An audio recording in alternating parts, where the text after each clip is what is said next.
ಇತ್ತೀಚೆಗೆ ಒಂದು ಸಮಾರಂಭದಲ್ಲಿ ಕೆಲವು ನಡೆದಂಥ ಘಟನೆಗಳು ವೀರಶೈವ ಪ್ರಾಚೀನವಾದಂಥ ಧರ್ಮಕ್ಕೆ ಒಂದು ಅಪಚಾರವನ್ನು ಮಾಡಿದ್ದಾರೆ. ಅಲ್ಲಿರ್ತಕ್ಕಂಥ ಬಹಳಷ್ಟು ಜನರು ಆ ವಿಚಾರಗಳನ್ನು ಅಲ್ಲಿ ಪ್ರಸ್ತಾವನೆ ಮಾಡುವಂಥ ಅಗತ್ಯವೇ ಇರಲಿಲ್ಲ. ಆ ಸಂಘಟನೆಯನ್ನು ಯಾರು ಮಾಡಿದರೂ ಗೊತ್ತಿಲ್ಲ. ಇಡೀ ಕರ್ನಾಟಕದ ಜನತೆಗೆ ಗೊತ್ತಿರುವುದೇನೆಂದರೆ ಅಖಿಲ ಭಾರತ ವೀರಶೈವ ಮಹಾಸಭೆ ಇಡೀ ಸಮಾಜದ ಒಂದು ವ್ಯವಸ್ಥೆಯಲ್ಲಿರುವಂಥ ಪ್ರಮುಖ ಸಂಸ್ಥೆ. ಇದು ಒಂದು 100 ವರ್ಷಗಳ ಇತಿಹಾಸವನ್ನು ಹೊಂದಿದೆ.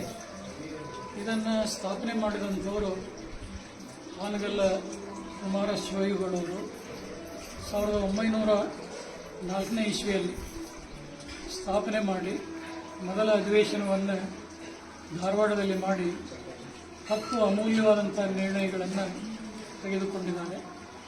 ಆ 10 ನಿರ್ಣಯಗಳು ವೀರಶೈವ ಧರ್ಮದ ಮೂಲ ಗುರುಪೀಠಗಳಿಗಾಗಲಿ ಅಥವಾ 12ನೇ ಶತಮಾನದ ಪರಂಪರೆಯ ಶರಣರಿಗಾಗಲಿ ಯಾವುದೇ ಬಾಧಕ ಇಲ್ಲದೆ ಸಮಷ್ಟಿ ಪ್ರಜ್ಞೆಯಿಂದ ಸಮಾಜವನ್ನು ಮುಂದುವರಿಸಿಕೊಂಡು ಹೋಗುವಂಥ ವಿಚಾರಗಳು ಅದರಲ್ಲಿ ಪ್ರಸ್ತಾವನೆ ಇವೆ.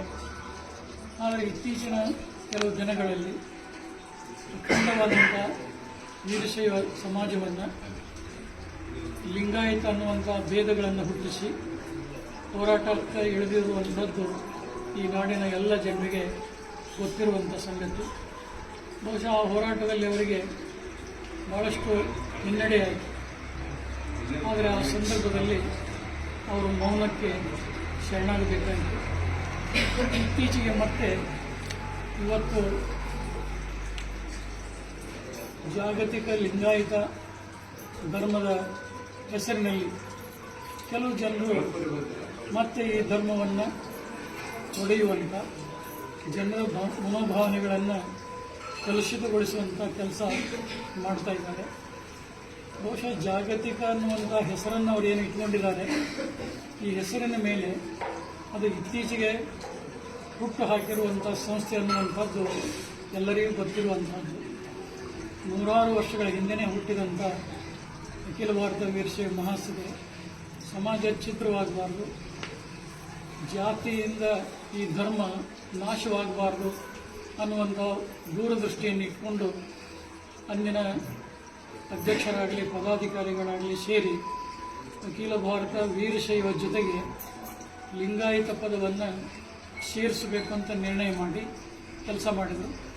ಅದೇ ರೀತಿಯಿಂದ ಮಹಾಸಭೆ ಕೆಲಸಗಳನ್ನು ಮಾಡ್ಕೊಂತ ಹೊರಟಿದೆ. ಆದರೆ ಮತ್ತೆ ಈಗ ತಾನೇ ಒಂದು 2-3 ದಿನಗಳ ಹಿಂದೆ ಏನು ಜಾಗತಿಕ ಲಿಂಗಾಯತ ಧರ್ಮ ಹೆಸರಿನಲ್ಲಿ ಕೆಲವು ಬೆರಳಿಕೆಯಷ್ಟು ಮಠಾಧೀಶರು ಕೆಲವು ವ್ಯಕ್ತಿಗಳು ಸೇರಿ ಮತ್ತೆ ಈ ಧರ್ಮವನ್ನು ಪ್ರಾಚೀನ ಇತಿಹಾಸವನ್ನು ಅಳುಕಿಸುವಂಥ ಮತ್ತು ಗುರು ಪರಂಪರೆಗೆ ಒಂದು ಚ್ಯುತಿ ಉಂಟು ಮಾಡಬೇಕನ್ನುವಂಥ ದುರುದ್ದೇಶದಿಂದ ಈ ಮಾತುಗಳನ್ನು ಅವ್ರು ಹೇಳ್ತಾರೆ.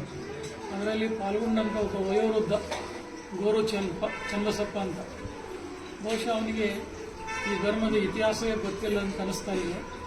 ಯಾಕೆಂದರೆ ಇನ್ನೂ 4-5 ವರ್ಷಕ್ಕೆ ವೀರಶೈವ ಅನ್ನೋದು ಹೊರಟು ಹೋಗ್ತಾ ಇದೆ.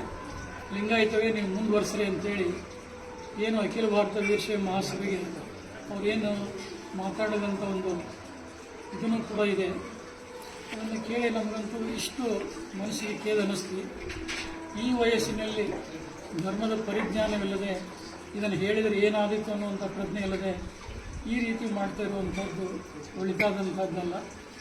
ಮೇಲಾಗಿ ವೀರಶೈವಕ್ಕೆ ಸರಿಸಮಾನವಾದದ್ದು ಇನ್ನೊಂದು ಯಾವುದೇ ಇಲ್ಲ. ವೀರಶೈವ ಧರ್ಮದಲ್ಲೇ ಒಂದು ಲಿಂಗದರ್ಶಿ ಪೂಜೆ ಮಾಡುವಂಥ ಒಂದು ಕ್ರಮ. ವೀರಶೈವ ಅನ್ನುವಂಥದ್ದು ಸೈದ್ಧಾಂತಿಕ ಪದ, ಧರ್ಮವಾಚಕ ಪದ.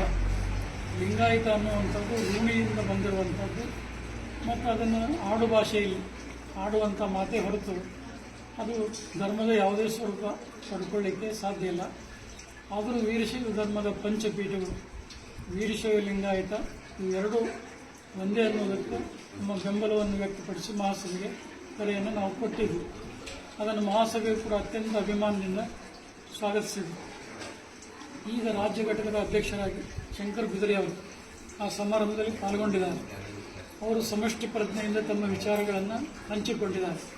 ಸಮಾಜ ಛಿದ್ರವಾಗೋದು ಬೇಡ, ಜಾತಿ ಹೆಸರಿನಲ್ಲಿ ವಿಘಟನೆ ಆಗೋದು ಬೇಡ, ನಾವು ಜಾತಿಗಳನ್ನು ಮರೆತು ಒಂದು ಧರ್ಮದ ಹೆಸರಿನಲ್ಲಿ ನಾವೆಲ್ಲ ಕೆಲಸ ಮಾಡಬೇಕು, ಎಲ್ಲರೂ ವೀರಶೈವ ಲಿಂಗಾಯತ ಅನ್ನುವಂಥ ನಾಮಾಂಕಿತದಲ್ಲೇ ಮುಂದುವರಿಬೇಕು ಅಂತ ಅವರು ಹೇಳೋದ್ರ ಜೊತೆಗೆ ಏನು ಶರಣರ ಭಾವಚಿತ್ರಗಳನ್ನಾಗಲಿ ಪೂರ್ವದ ಜಗದ್ಗುರು ರೇಣುಕಾಚಾರ್ಯ ಭಾವಚಿತ್ರವನ್ನಾಗಲಿ ನಾವು ಮಾಡಿಸಿ ಇಡೀ ಎಲ್ಲ ಸಮುದಾಯಕ್ಕೆ ಕಳಿಸಿಕೊಡುವಂಥ ಒಂದು ವ್ಯವಸ್ಥೆಯನ್ನು ನಾವು ಮಾಡ್ತೇವೆ ಅಂತೇಳಿ ಶಂಕರ್ ಬಿದರಿ ಅವರು ರಾಜ್ಯಾಧ್ಯಕ್ಷರು ಹೇಳಿದಾಗ ಅದನ್ನು ಅಲ್ಲಿ ಸೇರಿದಂಥ ಒಂದೇ ವರ್ಗದ ಜನ ಅವರೆಲ್ಲ ಸೇರಿ ಅದನ್ನು ಮೂಲ ಧರ್ಮದ ಆಚಾರ್ಯರನ್ನು ಭಾವಚಿತ್ರವನ್ನು ಬಿಡುಗಡೆ ಮಾಡೋದಕ್ಕೆ ಅವರು ವಿರೋಧ ವ್ಯಕ್ತಪಡಿಸ್ತಾರಂದರೆ ಅವರಲ್ಲಿ ಎಂಥ ಸ್ವಾರ್ಥ ಮತ್ತು ಸಂಕುಚಿತ ಮನೋಭಾವ ಇದೆ ಅನ್ನುವಂಥದ್ದು ಈ ನಾಡಿನ ಜನತೆಗೆ ತಿಳಿದು ಭಾಳಷ್ಟು ನೋವನ್ನು ವ್ಯಕ್ತಪಡಿಸಿದರು.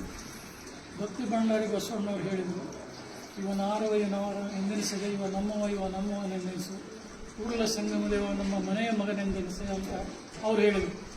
ಎಲ್ಲ ಜಾತಿಗಳನ್ನು ಒಂದುಗೂಡಿಸುವಂಥ ಒಂದು ವ್ಯವಸ್ಥೆಯಲ್ಲಿ ಅವರು ಹೆಜ್ಜೆ ಇಟ್ಟರು. ಆದರೆ ಇವರು ಬಸವಣ್ಣನವರ ಹೆಸರಿನಲ್ಲಿ ಇವತ್ತು ಒಂದುಗೂಡಿದಂಥ ಸಮಾಜಗಳನ್ನು ಮತ್ತೆ ಛಿದ್ರ ಮಾಡುವಂಥ ಕೆಲಸ ಮಾಡ್ತಾರಲ್ಲ, ಇದು ಬಸವಣ್ಣನವರ ವಿಚಾರಧಾರೆಗಳು ಕೂಡ ಇದು ವ್ಯತಿರಿಕ್ತವಾದಂಥ ಅವರ ಅಭಿಪ್ರಾಯ. ಅದಕ್ಕೆ ಅದನ್ನು ಜಗದ್ಗುರು ಪಂಚಪೀಠಾಧೀಶ್ವರ ಏನು ನಮ್ಮ ಒಂದು ಏಕತ್ರ ಸಂಸ್ಥೆ ಇದೆ, ಶ್ರೀ ಜಗದ್ಗುರು ಪಂಚಾಚಾರ್ಯ ಮಾನವ ಧರ್ಮ ಸಂಸ್ಥೆ ಅಂತೇಳಿ, ಮತ್ತು ಶಿವಾಚಾರ್ಯರ ಮಟ್ಟದಲ್ಲಿ ಅಖಿಲ ಭಾರತ ವೀರಶೈವ ಶಿವಾಚಾರ್ಯ